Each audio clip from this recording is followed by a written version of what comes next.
What kind of feedback, because it is one of the most perfect family parent shows to me, what kind of feedback do you get from families, from kids? Does everybody tell you, oh wait, that was mine, that cross-country thing, that was mine?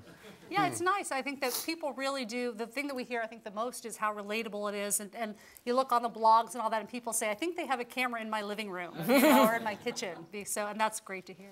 Yeah.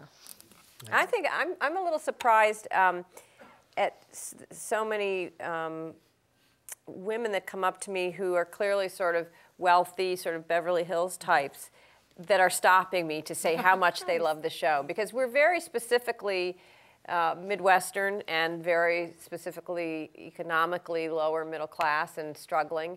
And I think it just, and I think that's great. I think specificity makes everything much more universal. And I think you just see that everyone who is a parent struggles with the same thing.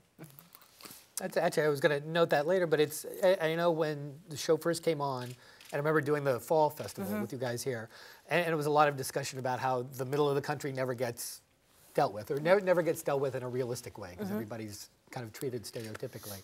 But what you seem to have been able to do throughout the year is to expand it. I don't know if that was a deliberate goal of you guys to make sure that anybody, as long as you're a parent, relates to this. I think we wrote from our personal, DeAnn and I have been Midwesterners and now Californians for almost 20 years.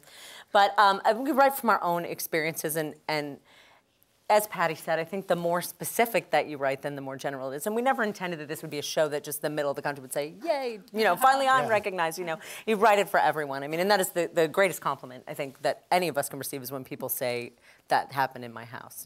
That's my favorite thing anyone ever says about the show. And I think that speech that Frankie gives at the very end of this episode is really what it's about, that any parent that can get up every day and go to a job that maybe they don't like and do for their kids and be there for their family, that is really special, and that's heroic, and no matter where you're living in the country.